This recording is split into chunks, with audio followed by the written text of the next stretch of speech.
우리 면세제도에 대해서 보도록 합시다.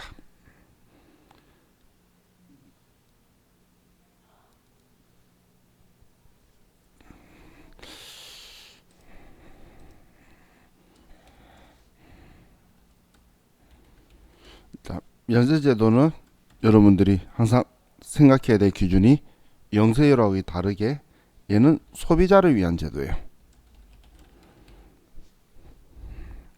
면세는 영세율은 사업자를 위한 제도고 면세는 최종 소비자인 우리를 위한 제도다라고 보시면 돼요. 그럼 이 면세는 여러분들이 생각하실 때 이렇게 생각하시는 거예요. 부가가치세, 매출세액, 면세. 다른 걸 제거하는 게 아니고 매출세액을 받지 말라고 한 항목들인 거예요. 그래서 제가 면세점의 면세가 아니고 면세점의 면세는 정말 세금들을 다 면제하는 거예요. 많은 세금들을. 그래서 거기 가면 고민 많이 하죠. 600달러 안에서 뭘 살까 고민 엄청 많이 하지 않나? 그죠? 정말 나쁜 사람들이 딱 600달러 맞춰놓은 물건들 팔죠. 담배 함부로도 못 사게 고민하게 딱 600달러 맞춰놓고 팔고 그러는데 그런 면세점 말고 그건 정말 영세율이 오히려 더 가까운 거예요. 부가가치로 치면 거기는 그게 아니고 여기는 지금 하는 우리가 하는 면세는 부가가치세의 매출세액을 면제해라라는 항목들인 거예요. 그래서 부가가치세법 법전이 있는 거예요. 부가가치세법 법전 안에 면세품이라고 적은 건 매출세액 내가 이야기하고 있는 이 부가가치세를 부과하지 마세요 라고 적어놓고 여기에 적혀있는 거 뺀 나머지는 전부 다 부가가치세를 부과해라. 그런 일반 소비세를 형태를 가지고 있는 거죠. 자, 그럼 이 면세제도는 소비자를 위한 제도라는 건 부가가치세의 우리는 역진성을 완화하기 위해서 하는 거예요. 이 역진성이라는 건 자, 우리가 세금은 조세 형평성이라는 게 있어요. 그럼 형평성이라는 거에서 여러분들이 오해하시면 안 되는 게 형평성은 같은 금액을 내야 된다는 게 형평성이 아니에요. 이 형평성이라는 건 부담 능력이 큰 사람은 많이 부담을 하고 부담 능력이 작은 사람은 작게 부담하는 게 형평성인 거예요. 이재용하고 저하고 똑같이 내는 게 무슨 형평성이 맞는 거야. 어긋났다고 느낌 들죠? 그렇게 생각을 하시는 거예요.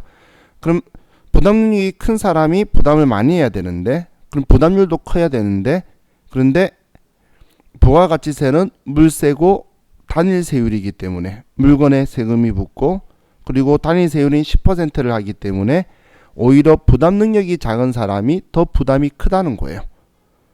그럼 그걸 완화하기 위해서 만든 제도가 면세제도예요. 그러니까 아예 제거하면 좋겠지만 제거는 할 수가 없고 그래서 완화하기 위해서 그럼 매출세액을 안 받을게. 물건 가격이 부담되는 거야. 부담료 때문에 어쩔 수 없는 거니까.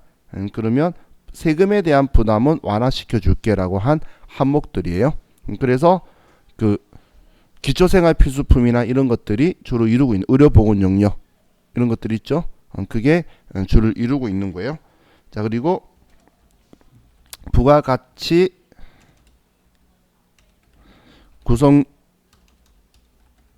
요소 이중과세 방지하기 위해서 우리 부가가치를 구성하고 있는 물건에 계속 서로 돌고 도는데 안 없어지고 계속 돌고 도는 것들을 계속 부가가치세를 부과를 하게 되면 이거는 이중과세가 발생한다는 거예요. 이중, 삼중, 백중까지도 계속 갈 수 있기 때문에 그래서 아예 부가가치세를 제거시켜 버린 거예요. 대표적인 게 토지죠. 토지는 달아 없어지는 게 아니기 때문에 우리 토지의 공급은 면세다 이렇게 알고 있죠. 그거다라고 보시면 돼요. 자, 그럼 자, 우리 부가가치세는 자, 우리 교재를 가지고 보면 자, 취지는 뭐 역진성 완화, 이중과세 그리고 공익 정책적인 목적인데 자, 이 면세 제도를 보면 자, 우리 부가가치세는 누진세 제도가 아니죠. 단일세율이죠. 근데 이걸 누진세처럼 조금 만들기 위해서 만든 소비세가 개별 소비세예요. 부가가치세가 아예 없는 면세, 일반적인 10%, 그리고 그 개별 소비세 항목들 적어놓고 거기에 소비세를 20% 얹어버리는 거예요. 부가세도 부과하고 그게 개별 소비세예요. 근데 많은 사람들이 개별 소비세를 내고 싶어 하죠. 그죠? 제 주위의 사람들은 그 사고 싶어 하더라고. 저는 별로 생각이 없는데 그 명품백, 구두 뭐 이런 것들이 다 그런 것들이죠. 자동차 다 사람들이 많이 개별 소비세 내고 싶어서 안 달랐다고 저는 이야기하는데 근데 그건 이제 우리 누진세 제도가 아니니까 그걸 보완하기 위해서 그런 것들을 만들어 놓은 거예요. 자, 그럼 이제 면세 항목을 가지고 보면, 자, 다음 오른쪽 다음 페이지를 보면 이제 기초 생활 필수품들이 있죠. 자, 기초 생활 필수품에서 자, 미가공 식료품이라고 적혀 있고 국내 생산 비식용 미가공 농수산축산 임산품이라고 적혀 있는데, 자, 이걸 그냥 간단하게 정리를 하면 이런 거예요. 면세품에서 우리가 미가공 농수산 축산 임산품은 얘는 식용은 국내산 수입산 전부 다 면세인데 비식용은 국내산만 면세예요. 그러면 얘는 수입산은 과세란 이야기예요. 면세가 아니고 그걸 우리 책의 위에 줄처럼 적어 놓은 거예요. 식용은 국산이든 수입산이든 다 면세인데 식용이 아닌 용도에 대한 거는 수입산은 과세를 하고 있다는 이야기예요. 그리고 이것 때문에 자, 우리가 사업자 중에 면세 사업자가 형태가 우리 농이면 쌀집, 쌍집이래. 쌀집, 그리고 우리 축산 이것 때문에 정육점, 그리고 인삼품 때문에 과일 가게, 그리고 우리 꽃집 이런 것들이 면세 사업자라는 이야기예요. 그래서 그냥 사업자 형태라기보단 우리 생각하기에 면세 사업자 형태가 얘네들이에요. 그럼 면세 사업자의 적격 증빙이 계산서죠. 그래서 이 사업자들한테 적격 증빙 받았다 뭐 이렇게 되거나 내용을 보면 면세 거래겠네라고 먼저 여러분들이 예측을 좀 하시면 좋을 것 같아요. 애들한테. 자, 그리고 이제 다음은 여객 운송 영역이 있는데,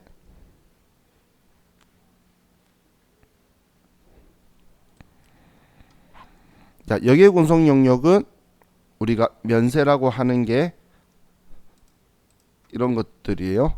우리 시내버스, 시외버스, 일반 고속버스. 일반 고속버스를 말하는 건 우동고속, 프리미엄 버스 이런 거 말고, 그리고 우리 지하철, 그리고 새마을호. 지금 우리 무궁화호 있나요? 무궁화호 있어요? 그럼 그건 당연히 면세예요. 원래 옛날엔 비둘기호, 통일호, 무궁화호, 새마을호 이랬는데 점점 없어지더니 무궁화호는 제가 본 지 좀 오래된 것 같아. 걔네들 면서 한마디로 고속철도만 과세란 이야기예요.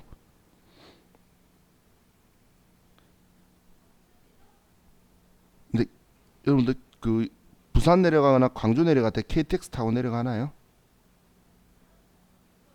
좀 불편해서 못 하겠던데. 조금만 가면 무릎이 아프던데. 그리고 제 친구들이 키가 183아 그래요. 걔네들 무릎이 다여요 정말. 그래서 같이 가면 창피해요. 앞 사람한테는 좀 미안하고. 그래서 제 친구들하고 저하고는 겨우 시간 차이 해봐야 한 2시간밖에 차이 안 나는데 우리는 2시간이 소중한 그 정도의 바쁜 사람들이 아니기 때문에 새마을호 특실을 타고 와요. 그래도 돈 더 싸요. 새마을호 특실이. 근데 넓고 좋고 이어폰 주고 물 주고 신문 주고 엄청 좋죠. 저는 그렇더라고. 그래서 새마을호 그냥 특시 타고 오는데 그것도 많지는 않더라고. 근데 무궁화 안 보이던데. 자, 그럼 지금 이거 가지고 우리가 좀 더 볼게. 그럼 과세에서 과세 우리 여객 운송 영역이 대표적인 게 택시 과세. 그 다음이 항공기, 그 다음이 고속철도. 전에 누가 KTX 했더니 SRT를 무시하는 거라 그래서 그 다음은 고속철도라고 말하는 거예요. 그것도 전부 다 그거죠. 아니, 두 개 회사가 달라요. 근데 그 말 했던 사람이 SRT 일하고 있는 사람이었어요. 계속 KTX라고 말했더니 뭘 하더라고. 자, 그리고 우리 제일 중요한 전세버스. 이 전세버스는 그냥 일반 과세 사업자고 세금계산서도 발행하는 사업자예요. 이런 것들은 과세예요. 아, 정요 얘만 하면 안 되죠. 우등고속 프리미엄 버스. 프리미엄 버스 좋더라고. 그죠? 그 프리미엄 버스도 이어폰 주다가 지금 안 주죠. 그 왜 안 주냐 그랬더니 일회용품 사용 제한 했다고 그러더라고. 야, 그래서 이어폰 없이 한번 가봤더니 좀 깝깝하더라. 앞에 화면은 보이는데 이어폰 없으니까. 그죠? 자, 그럼 이제 다시 돌아가서 제곱 보면 지금 얘네들이에요. 자, 여성 생리처리 위생용품, 주택가 이에 부수되는 토지의 임대용역.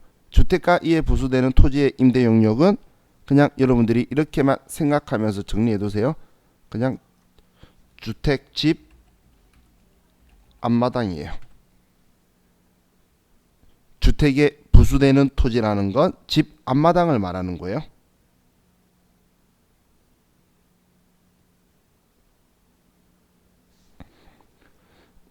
자, 그리고 공동주택 어린이집 임대 용역이 있죠. 자, 여러분들 그 아파트에 사시는 분들, 그 아파트 단지가 조금 규모가 있으면 거기 근린상가에 어린이집이 있어요. 그죠? 그럼 그 어린이집에 아기를 맡기고 가는데 그 어린이집에 월세에 그 부가가치세가 부과되면 어린이집 그 원장이 힘든 게 아니고 어차피 그 부가가치세는 학부모한테 다 전가될 거잖아.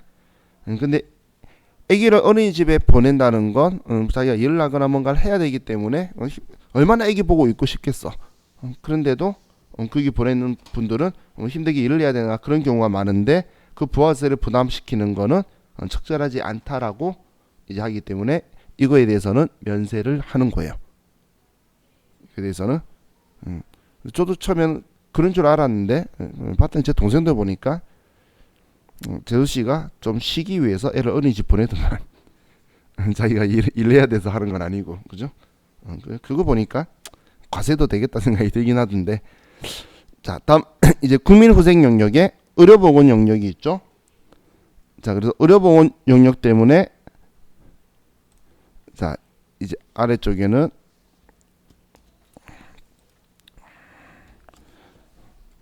자 우리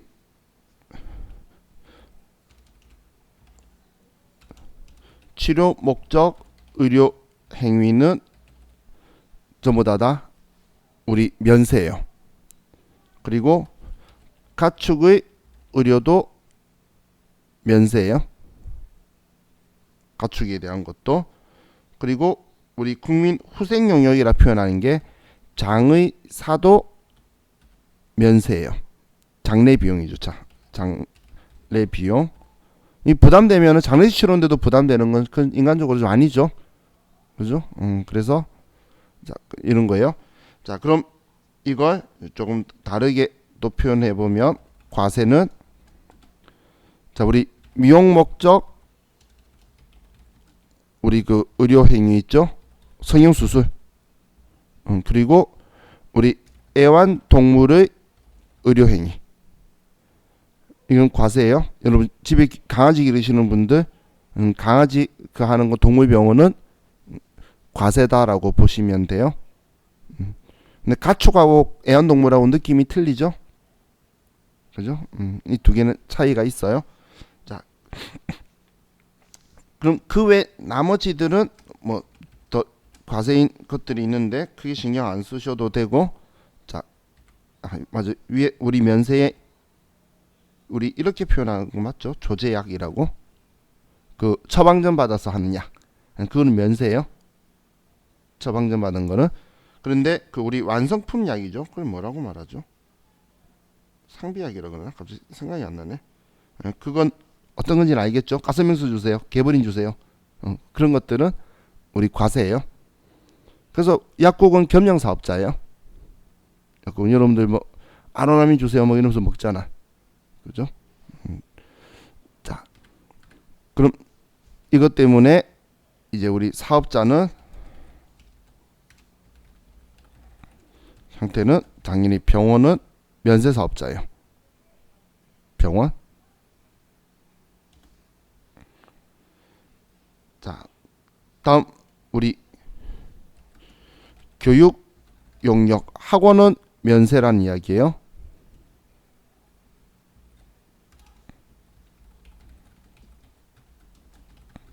학원. 그럼 자, 이 중에서 과세인 거는 운전면허 학원, 무도학원. 무도학원은 우리 춤추는 학원이에요. 춤. 운동학원이 아니고. 이 학원은 우리 과세 사업자예요.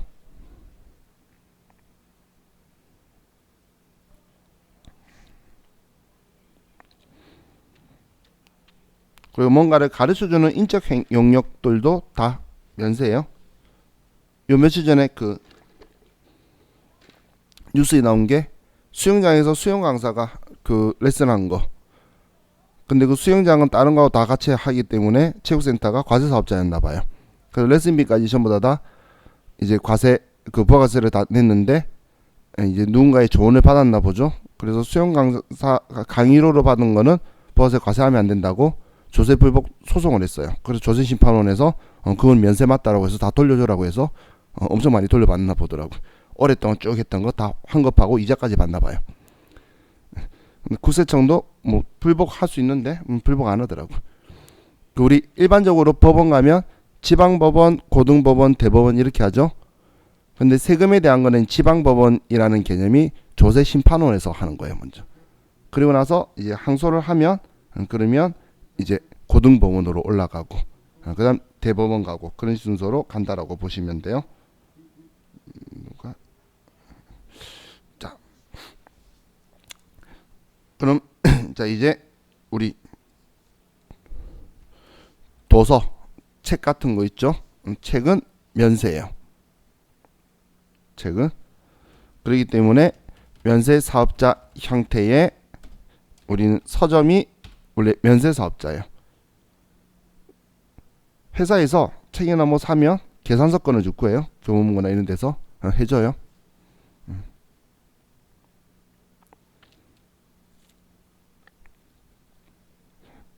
자, 지금 이제 이 면세 품목은 오늘만 보고 더 이상 이렇게는 이야기 안 하겠죠. 이런 시험에 다음 중 면세가 적용되지 않는 것은 해서 잘 나와요.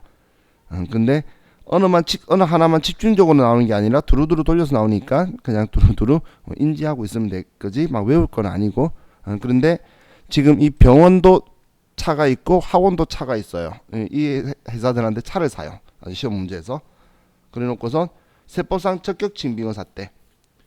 그럼 학원에서 그 차를 사고 세법상 적격증 빙어 받았다고 하면 우린 자동차에 포인트를 두면 안 되고 학원이네 면세 사업자니까 부가세 못 받으니까 계산서 받았구나. 어디서 한번 메인 면세 이렇게 해야 되는데 이제 우리는 9인승 승합차를 갖다 어린이용 그 하는 차를 샀다고 나오는 시험 문제 나온 적이 있어요. 그러니까 다들 매입세 공제되네 세금계산서에 51번 매입과세 이렇게 많이 실수했어요. 그래서 사업자 형태도 같이 생각을 하는 거예요. 면세 사업자는 과세품을 사서 쓰겠지 공제 안 받고 그 과세품을 팔아도 부가세를 받을 수 없는 사업자예요. 면세 사업자는. 그래서 사업자 형태를 같이 보고 있는 거예요. 자, 다음 또 우리가 할게 도서만 생각하지 말고 우리 신문도 면세예요. 신문.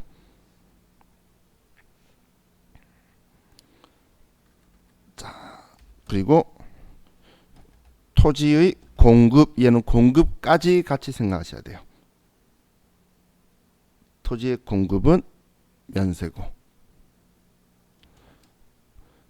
그리고 우리 금융, 보험, 용역. 그래서 은행도 면세 사업자의 한 형태예요.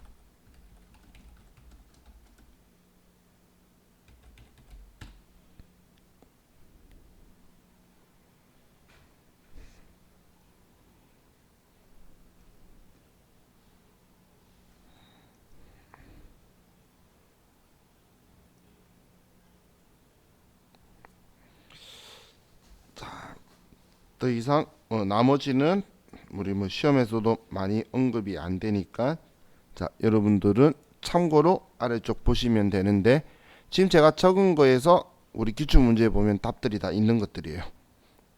면세인 거 찾거나 면세 아닌 거 찾거나 그건 우리 회계사의 시험이든 세무사의 시험이든 전부 다 해당 사항이 들어가요. 자 그럼 이제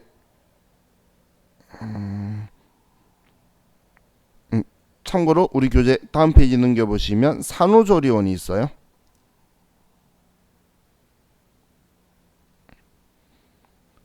산후조리원은 우리 면세예요. 요즘 현재는 산후조리원을 사람들이 많이 가나 보더라고. 그죠? 그래서 산후조리원은 면세예요.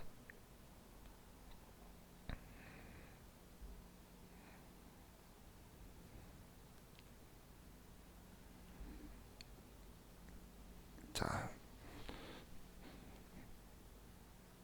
다음 이제 면세 포기에 대해서 볼게요.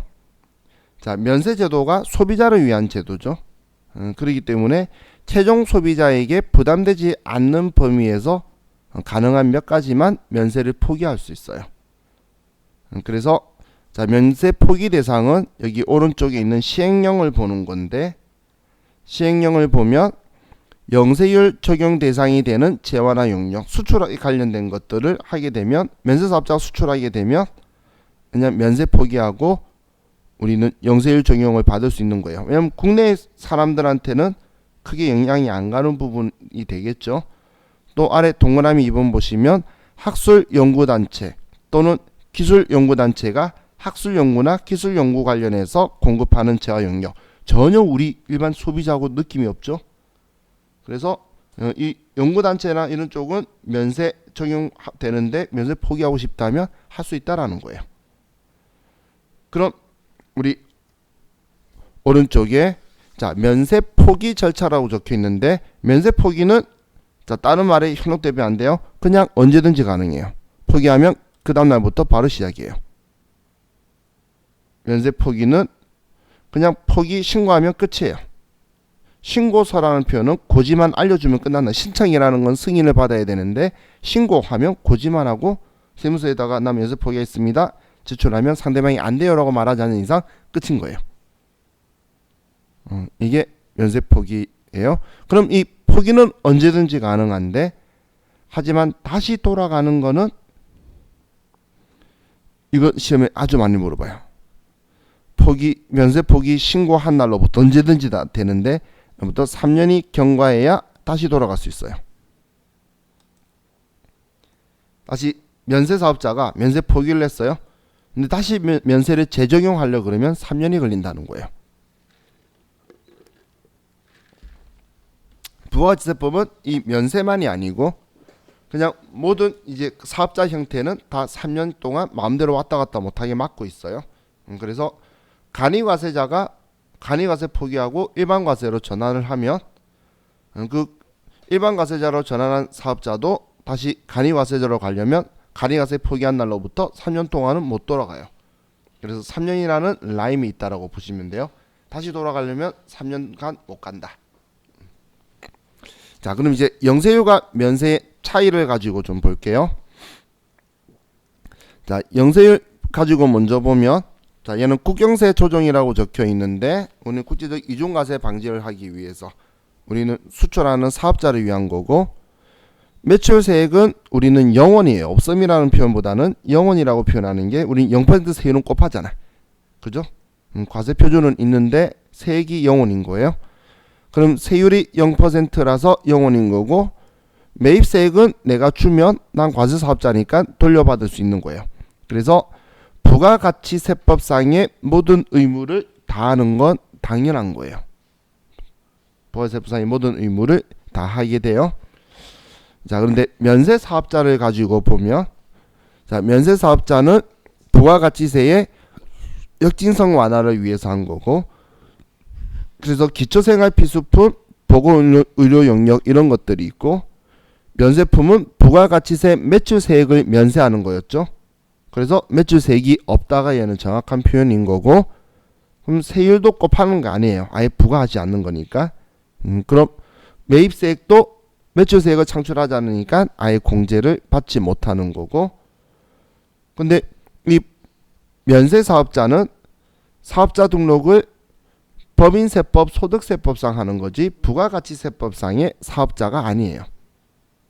그래서 부가가치세법상의 사업자 등록을 할 필요도 없고, 세금계산서 발급할 수도 없고, 세금계산서 학계표도 제출을 안 하고, 부가가치세 신고 납부도 안 하는데, 아래에 보시면 매입차별 세금계산서 학계표 제출의 의무, 대리납부의 의무 있죠. 자, 이 두 개를 뭐라고 하냐면 협력의 의무라고 해요.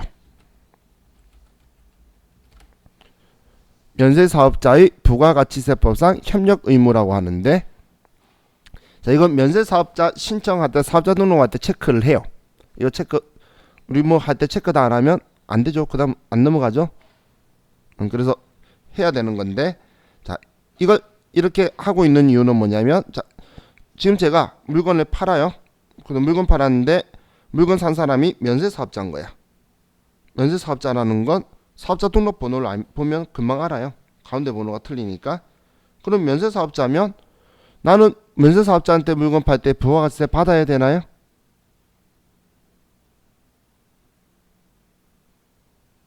부가세 받나요?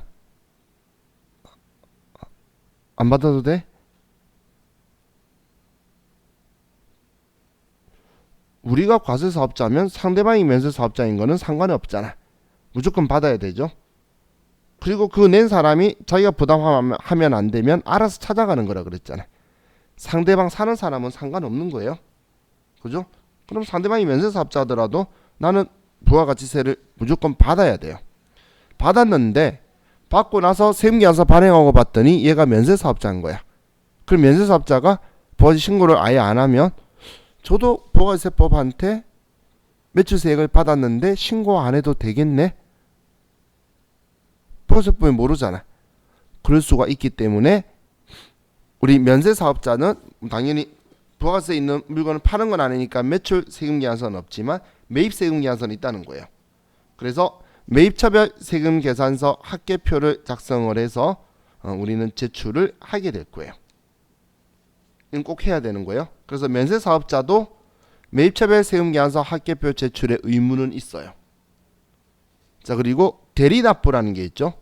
우리 대리납부는 대신 징수해서 납부하는 거예요. 대리납부라고 하는데, 자, 이 대리납부는 자, 여러분 중에 나중에 병원 원무과 가서 일하시는 분 있으면 이걸 보게 될 거예요.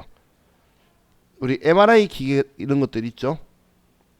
그러면 그 기계가 다 외국의 수입산인데 그 기계가 고장이 나면 이제 외국에서 엔지니어가 와요. 그럼 용역의 수입이 발생을 하게 되는 거예요. 근데 우리 과세거래는 걔를 안 집어놨죠. 용역의 수입은 현실적으로 포착이 힘들기 때문에 안 집는데 얘는 명확하게 잡히잖아. 그러면 자, 예를 들어 1,000만원짜리 그 수리비가 나가야 되면 그 1,000만원에서 부가가치세 10%를 이제 대리납부하도록 이제 병원한테 의무를 부과시켜요. 너가 대신 그 10%를 징수를 해서 그 사업자한테 주고 그 돈은 면세사업자인 너가 대신 부가가치세법한테 납부하라는 게 대리납부예요. 그래서 면세사업자는 이 두 가지의 그 부가가치세법상의 협력의 의무를 가지고 있다는 거예요. 근데 시험에선 대리납부보다는 이 매입차별 세금계산서 학계표 제출의 의무 이거에 대해서 여러분들이 알고 있는지 물어볼 거니까 이걸 여러분들이 기억을 하시면 좋을 것 같아요. 자, 그럼 주택가 부수토지 임대 용역이 있는데, 자, 우리 용역하고 재화의 공급, 용역의 공급하고는 틀려요.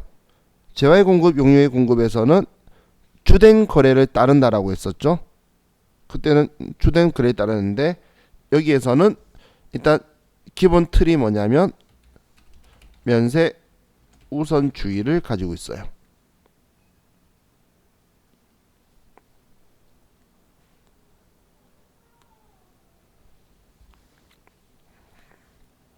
자, 면세 우선주의라는 건 뭐냐면, 자, 주택가 부수 토지의 임대 용역을 이야기하는데, 주택의 임대는 면세고 토지의 임대는 과세예요. 그런데 자, 우리 주택 면적하고 사업용 건물의 면적은 같은 건물로 봤을 때도 주택은 면세, 사업용 건물은 과세예요. 그럼 전체에서 주택의 면적이 더 크면 전부 다 면세로 본다는 거예요. 그럼 주택가 사업용 건물을 봤을 때 위의 원리대로 하면 사업용 건물이 더 크면 전부 다 그런 과세를 해야 될 거잖아요. 근데 그러지 않고 사업용 건물 과세가 더 크면 그때는 주택가 사업용 건물 안 분해서 주택 부분은 면세, 건물 부분은 과세할 거예요. 근데 주택이 더 크면 전부 다 면세할 건데, 이걸 우리 면세 우선주의라고 하는 거예요. 전부 다 과세하는 게 아니고, 만약에 건물 부분이 사업용 건물 부분이 더 크면 그냥 주택 부분은 면세하고 우리 사업용 건물 부분은 과세를 할 건데, 주택이 크면 전부 다 면세라고 하는 거예요. 자, 그럼 다음 페이지 넘겨보시면, 자, 부동산 임대 공급에 대한 과세 여부가 있는데, 자, 얘는 인지를 이제 하고 계세요. 자, 보시면, 자, 원칙적으로는 원칙으로 적혀 있는 것만 보면, 원칙 적혀 있는 거 보면 전부 다 토지의 공급을 제외하고는 건물의 공급이든 건물의 임대든 토지의 임대든 전부 다 과세예요. 토지의 공급을 제외하고는 전부 다 과세인 거예요. 근데 예외라고 적어놓은 건 전부 다 주택에 관련된 거예요. 예외는 다 주택에 관련된 거예요. 왜냐면 우리는 의식주 중에 중요한 마지막인 주거에 대한 안정은 당연히 해야 되는 게 우리 복지국가로 가는 기본이 되죠. 그래서 대한민국이 기본이 안 된 나라 아니야. 죄송해요. 제 집이 없어서. 자, 그럼 자, 우리 그래서 건물의 공급은 원칙적으로는 과세인데, 그런데 주택의 공급은 국민주택 규모 이하는 우리는 면세예요. 85제곱미터. 그리고 우리 건물의 임대는 원래 원칙적으로 과세인데, 그런데 주택의 임대는 면세예요. 우리 9억 이하, 우리 고가주택이 9억 초과하는 게 고가주택이죠. 그래서 9억을 기준으로 잡고 있고, 그리고 토지의 임대는 부동산 임대니까 원래 원칙은 과세인데, 집 앞마당이라고 제가 말했던 주택이 부수되는 토지는 면세라는 거예요. 전부 다 집하고 관련된 것만 면세지 예외로 하는 거지, 나머지는 전부 다 과세죠. 그래서 토지의 공급만 면세고 원칙적으로 나머지는 다 과세를 하는 거예요. 자, 그럼 이제 영세휴가 면세 제도는 여러분들이 이따가 나중에 읽어보시면서, 영세율은 완전 면세고, 그리고 면세 제도는 부분 면세 혹은 불완전 면세라고도 해요. 우리 부분 면세가 면세 사업자 있는 부분만 면제시키고 나머지 부분은 다 과세시켰었죠. 그걸 우리는 부분 면세라고 하는 거예요.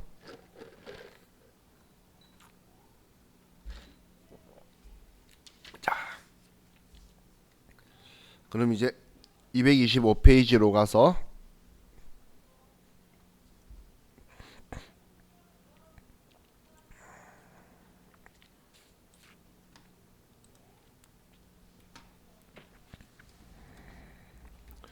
자, 과세 표준을 보면,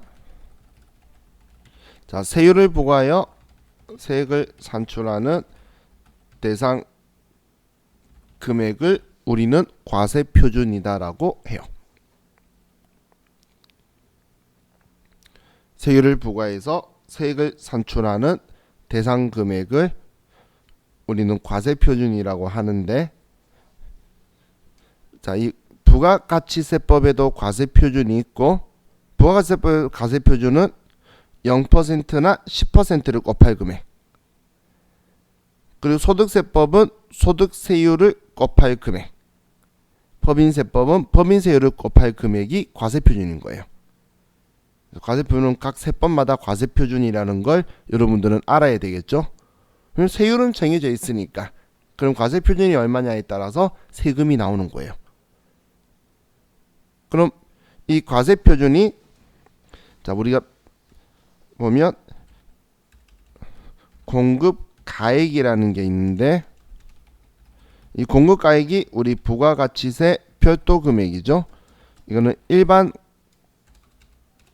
과세자의 과세표준이에요. 일반 과세자의 과세표준이에요. 하지만 우리 공급대가라는 표현이 있는데 이 공급대가는 간이과세자의 과세표준으로 쓸 거예요.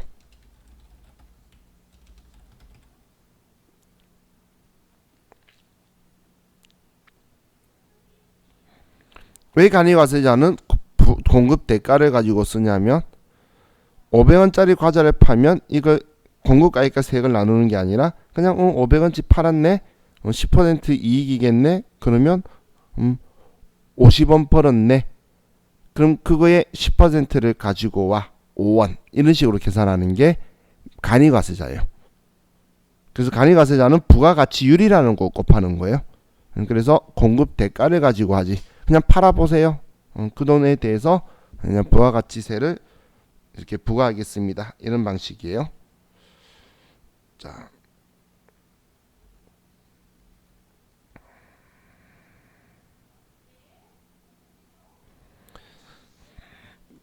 자, 그럼 이제 우리 교재를 가지고 좀 보면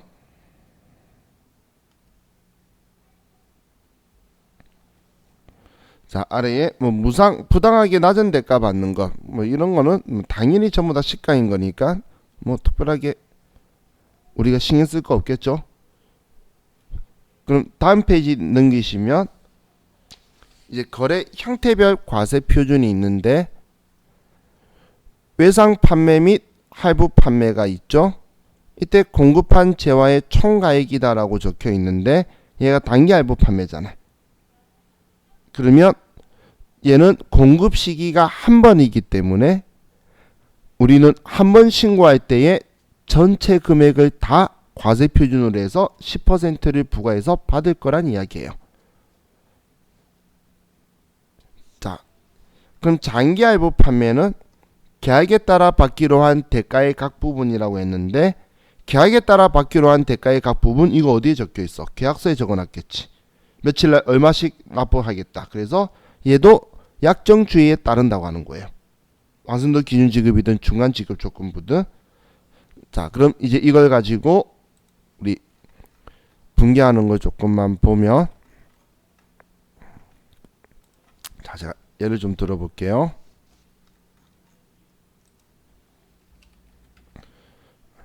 우리가 우리 제품 매출을 했는데 3,600만 원짜리고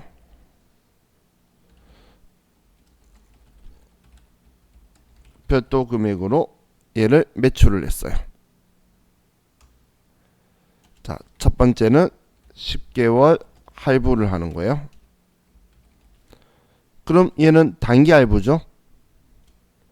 그럼 세금계산서를 발행을 한다면 자 먼저 메인 매출 전표에 제가 그냥 매라고 쓸게요.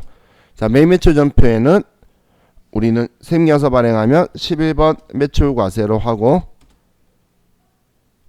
그리고 예를 들어 매월 1일날 한다라고 했으면 그냥 X 1년도 1월 1일날 우리는 11번 매출과세 얘는 과세 표준이 우리가 메인 매출 전표에 공급가액에 쓰는 그 금액을 말하는 거예요. 그럼 3,600만 원에 360만 원을 쓸 거예요. 그럼 우리는 대변에 부가세 예수금이 360만 원이 매출세액이니까 될 거고 그리고 제품 매출 수익인식은 뭐 인도 시점의 전액이니까 3,600 3,600만 원이 되게 될 거예요. 자, 그리고 우리가 첫 번째 돈을 받게 되면 우리는 첫 번째 396만 원을 받겠죠. 부가세까지 전부 다 할부를 해버렸다면, 그죠? 그러면 우리는 3천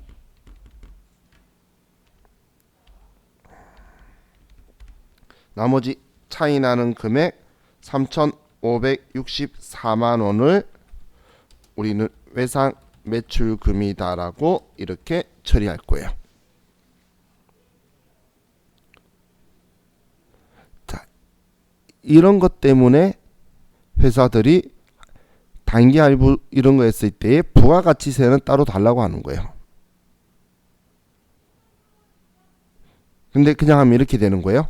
그럼 그 다음부터는 어떻게 되냐면 일반 전표에 X1년도 2월 1일 날 그냥 일반 전표에다가 이제 우리는 차변에 돈 받을 때 396만 원에 대변에 외상 매출금 이다 이렇게 해서 우리는 전액 이런 식으로 9번 더 하게 되면 이제 없어지게 되겠죠.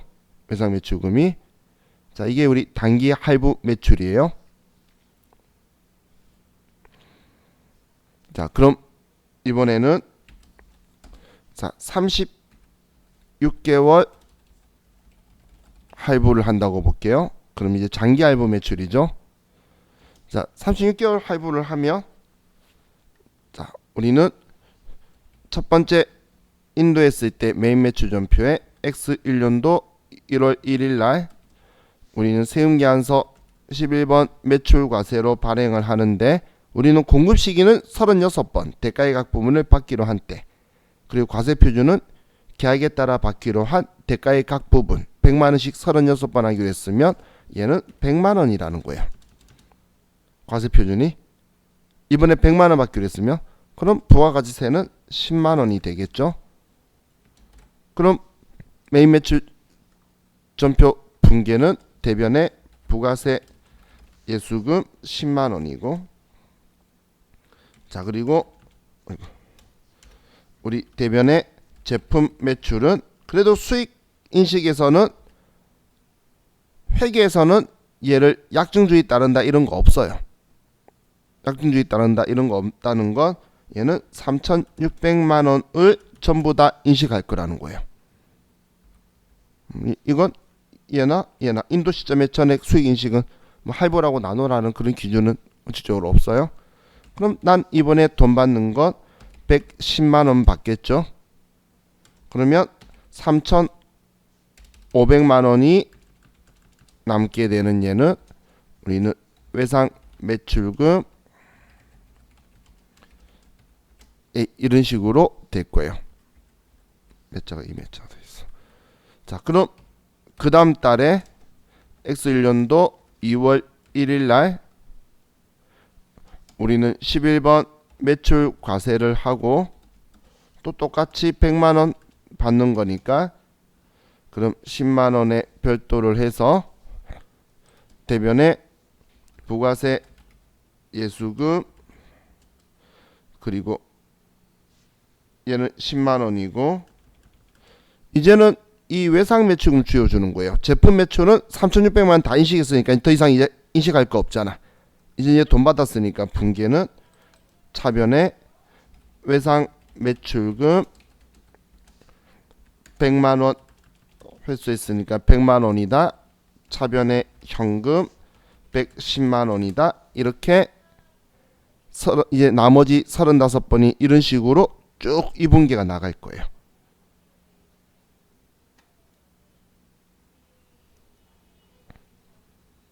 과세 옆에 숫자가 이해 안 간다는 게 뭔 말이야? 형주씨 글을 개인 톡에 남기면 단체 톡에 남겨요?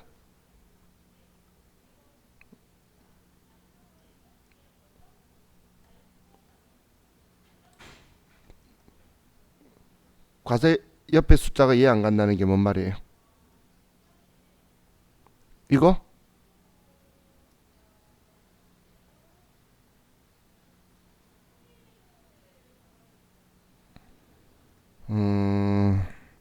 자, 다시 보세요.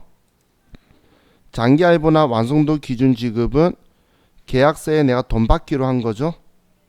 그죠? 과세 표준이 그러면 3,600만 원을 36개월 할부했으면 1년에 한 번에 100만 원씩 주기로 했잖아요. 계약서에 그렇게 적혀 있는 거죠. 36번. 그래서 얘는 100만 원이라는 거예요. 이건 부가가치세법이 그렇게 적혀 있어서 한 거고, 그리고 지금 위 상단부에 있는 이게 지금 우리 부가가치세 공부하고 있는 거죠. 얘가 36번 공급식이고 그 대가의 이 금액만큼 지금 하고 있는 과세 표준이 이거잖아요. 공급가액이 과세 표준인 거예요. 그런데 단기 할부는 그냥 공급식이 한 번이고 한 번에 총액이라 그랬잖아요. 그래서 얘를 과세 표준을 한 방에 하고 끝내버린다는 거예요. 그럼 지금 제가 과세 표준 하면서 지금 아래 분계는 우리 메인 매출전표에 문제 나왔을 때 여러분이 이 시점에 할 수도 있지만 이 시점보다 이 시점이 나올 때가 있어요. 그럼 대변이 제품 매출이 아니고 과거에 이거 한 거예요. 이렇게 처리했으면 수익 인식하고 과세 표준하고는 같이 생각하면 안 돼요. 아시겠죠? 그럼 지금 여기에 봤을 때 지금 이걸 이야기하고 있는 글자가 지금 이 글자들이에요. 계약서에 적혀 있는 우리 대가의 그 계약에 따라 받기로 한 대가의 각 부분. 지금 장기 할부가 36개월이죠. 그죠? 그리고 우리 단기 할부는 그런 거 없이 전체를 써버리는 거예요. 전체를. 자, 얘가 메인 매출 전표에 공급가액에 써야 되는 칸이에요. 그리고 여러분들이 나중에 회사에 가면 세금계산서 발행해 줄 금액이에요. 거꾸로 자동차를 직접 구입을 했죠. 회사 이름으로. 그러면 이렇게 그 세금계산서가 계속 날라올 거예요. 회사에서. 그럼 단기 할부를 하면 한 방에 날라올 거예요. 그래서 단기 할부 했을 때에 얘가 부담이 크겠죠. 그죠? 부가가치세 단기 할부는 총액 이걸로 해야 되니까. 그렇기 때문에 부가가치세는 달라 그러고 나머지만 할부를 하는 경우가 더 많이 생길 거예요. 회사에서. 그 이유가 지금 이런 현상 때문에 그래요.